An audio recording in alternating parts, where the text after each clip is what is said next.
13 বছর 6 মাস বয়সের বাচ্চাটা বলতেছে, আল্লাহ যদি দেখবার চাও তাহলে একজন আমার কাছে আসো। একটা নাস্তিক যেই মাত্র কাছে আইছে, কান সরা বরাবর মারছে সব। কাছে আর সাথে সাথে কান সারা বরাবর মারছে চর। কান সারা মানে কান ছাড়া। আপনারা ছোট বাচ্চাকে মারে ঠসা করেন না, দুই একটা, মানে কান সাপটা মারে। যদি চড়ে মারবার তাহলে এই কানের তলে মারা লাগবে, না কানের উপরে মারা লাগবে। কান সাপটা মারলে পর্দা ফেটা ঠসা হয়ে যাবে। এই জন্য নাম হলো কান ছাড়া। ধরে কান কি ছাড়া, আর আমরা মনে করি কান সারা। পেট বরাবর মারছে ঘুষি, উরাত বরাবর মারছে লাত্তি। নাস্তিক চিল্লা বলে, এই ছোট্ট ছেলে, এত মানুষের মধ্যে আমাকে মারো কেন? ছোট্ট বাচ্চা বলতেছে, মারলে কি হয়? তাই মারলে আমাকে লাগে, তুমি কেমনে বুঝলে? আমি জীবিত মানুষ মাত্রই বুঝি মারলে লাগে। ছোট্ট বাচ্চা মুচকি মুচকি হাসের বলে, রে জীবিত মানুষ, তোমাকে চড় মারলে লাগে, লাত্তি মারলে লাগে, ঘুষি মারলে লাগে, তুমি বলো তো তোমার জীবনকে তুমি কোনোদিন দেখছো? না, আমি তো জীবন দেখিনি। তো জীবন না দেখে বিশ্বাস করলে কেমনে? বলে জীবন গোটা দেহকে নিয়ে বিরাজ করতেছে। ছোট্ট বাচ্চা আসমানের দিকে তাকায় বলেন, কুল হু আল্লাহু আহাদ আল্লাহুস সামাদ লাম ইয়ালিদ ওয়া লাম ইউলাদ ওয়া লাম ইয়াকুল লাহু কুফুয়ান আহাদ। একবার পড়লে 10 পারার সওয়াব পাওয়া যায়, 3 বার পড়লে 1 খতম পড়ার সওয়াব পাওয়া যায়। অন্য জায়গায় আল্লাহ বলেছেন, আরে আমার বান্দারা, তুমি যেখানেই থাকো না কেন আমি আল্লাহ তোমার সঙ্গে আছি। জোরে গান সুবহানাল্লাহ। আমরা যদি আল্লাহর বান্দা হই, অহুয়া মাকুম আইনামা কুনতুম, বান্দা তুমি আছো যেখানে, আমি আল্লাহর পাওয়ার, আল্লাহর শক্তি, আল্লাহর দয়া তোমাদের সাথে আছে না নাই? এতজন আছে না নাই? নাস্তিক বলতেছে, আমি কোনোদিন তো জীবন দেখিনি। তুমি না দেখে যদি বিশ্বাস করো জীবন তার দেহের মধ্যে আছে, আমিও মুসলমান হয়ে বলতেছি, আমরা আল্লাহকে না দেখেও বিশ্বাস করি আল্লাহ গোটা বিশ্বের জগৎ মিলে বিরাজ করতেছে। আমরা যেদিকে তাকাই সেদিকে আল্লাহ আছে না নাই? সেটা কি? আল্লাহ তো আছে, সেটা আল্লাহর কি দেখেন আপনারা? দেখতেছেন না? যেদিকে তাকান সেই দিকে আল্লাহর রহমত, আল্লাহর দয়া, আল্লাহর শক্তি আছে না নাই? ধরে ধরে আছে না নাই? তোমরা ইহুদির বাচ্চাদের হাতে অস্ত্র দিবা, আর ফিলিস্তিনের মুসলমান ছোট ছোট বাচ্চাকে ওরা গুলি করে মারবে। এমন একটা গুলি আমেরিকা দিছে যে গুলির সাউন্ড হবে না, বোঝা যাবে না, আইসা লাগবে, যেখানে গুলি ঢুকবে ওইখানে পুড়ে যাবে। ও, তোমরা মুসলমানের বাচ্চাদেরকে পুরানোর জন্য গুলি দিবা, আর আল্লাহ বসে থাকবে। এমন আগুন আমেরিকা দিছে, বুঝলেন? আয় হাই রে, আমেরিকা খালি পুড়িয়া সরকার হয়ে যাচ্ছে। তোর এখন কথা ঠিক কিনা? ওর কাছে যত প্রকার শক্তি আছিল, লিবে না, আগুন আর লিবে না। তখন আমেরিকার সরকার মুসলমানের কাছে গিয়ে বলতেছে, ভাইজান আমাদের পাওয়ার শেষ, তোমরা এখন আজান দেও। দেখেন দেখেন, ইউটিউবে দেখেন নাই?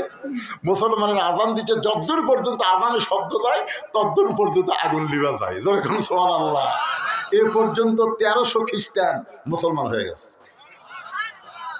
এইভাবে আগুন জ্বলবে, মুসলমান আজান দিলে আগুন দৌড়াবে, সব শক্তি চুরমার হবে।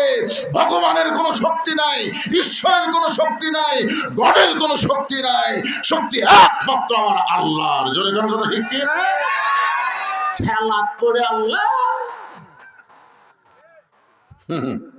গাজীপুরে নৌকা গাড়ি থুয়ে মাছনা বাড়ি যমুনার ওই পারে আমার মাহফিল, 100 জন যাত্রী নৌকার ভিতরে। নৌকা যখন নদীর মাঝখানে, হঠাৎ আসমানে কালো মেঘ করে বাতাস উঠছে, এত জোরে বাতাস উঠছে। 2 হিন্দু নৌকার মধ্যে আসিল, ওরা 2 জন আমার কাছে আসে, হুজুর কিছু করেন। আমি বললাম কি করবো ভাই? আজান দেন। আমি বললাম কে রে ভগবানের জাত, আজান কি? হুজুর তিরস্কার করেন না, আমাদের বাড়ি হলো মুসলমান এলাকা, এইরকম বিপদ হলে একবার আজান দিলে কমে, 2 বার দিলে বন্ধ হয়। আমি বললাম তোরকে ভগবানের খবর কি? আমাকে ভগবান হুজুর লড়ে না, এই জায়গা মতোই থাকে, ওর পাওয়ার বেশি দূর নাই। ঠেলা করলে হিন্দুরা আল্লাহ খায়। কথা কর না কেন? কথা কর না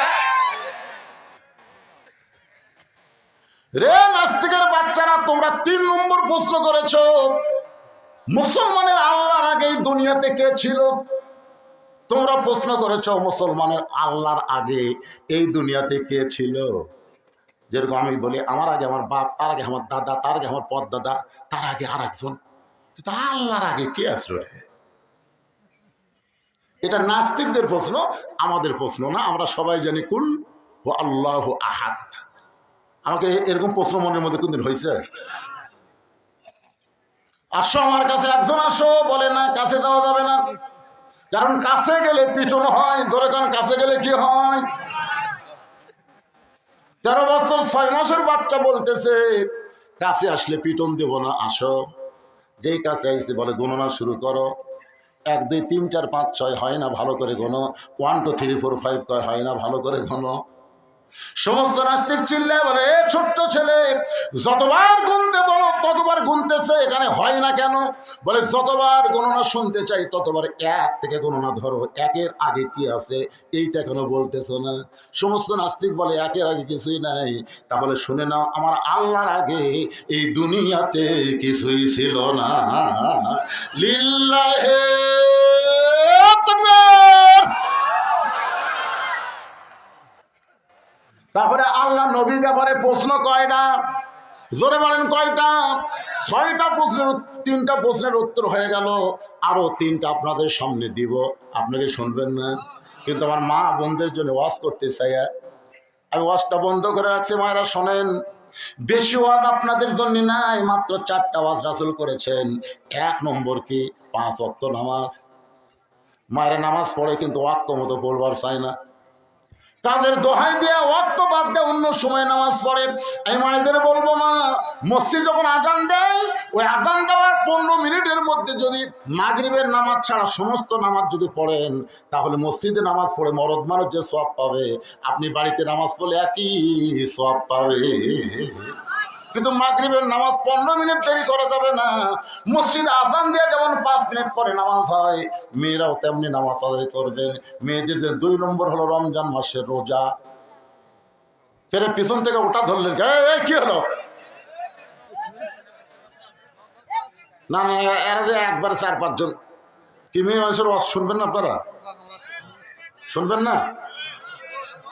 আপনি যতই ভালো হন, আপনি মসজিদের সামনে কাতারে নামাজ পড়লেন, সামনে কাতারে যখন নামাজ পড়ে বাড়িতে এসে দেখেন বউ 3 তরকারিতে ভাত দিয়ে ডাইনিং টেবিলে সাজাতেছে, আপনি দেখে আজকে হবি বাবা, এই হয়ে দোয়া পড়তেছেন, আল্লাহুম্মা বারিক লানা ফিমা রাযাকতানা ওয়া কিনা আযাবান্নার। বিসমিল্লাহ বারাকাতিল্লাহ বলে ভাত যখন মুকুট দিবেন, তখন ফেরেশতা বলতেছে, আল্লাহ এই নামাজের খবর কি?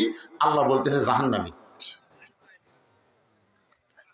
জাহান্নামে হওয়ার পিছনে কারণ হলো কু আনফুসাকুম ওয়া আহলিকুম নার। জাহান্নামের আগুন থেকে বাঁচতে চাইলে তুমি একলা বাঁচলে হবে না, তোমার আহার পরিবার নিয়ে বাঁচা লাগবে। তোমার উচিত ভাত খাওয়ার আগে বউকে ডাকা, আসো, এই যে এত সুন্দর করে তরকারি পাক করছো, ভাত আনছো, আমার খাবার দিছো, মাশাআল্লাহ, আলহামদুলিল্লাহ। তুমি জোহর নাচ করছো? না, আমি গোসলই করিনি। তখন আপনার উচিত কি ভাত খাওয়া? গোসল কর, তাড়াতাড়ি নামাজ পড়। নামাজ না পড়া পর্যন্ত ভাত খাও না রে। কোন বেনামাজের হাতে আমি নামাজই খাই না। যা, বউ দৌড়ে এগে গোসল করছে, জোয়ার নাচ পড়ে এসে স্বামীকে যখন আবার খাবার বসে, স্বামী বলতেছে হুন্না লিবাসুল্লাকুম ওয়া আনতুম লিবাসুল্লাহ হুন্না। একলা খামোকে, 2 জন একসাথে খাবো।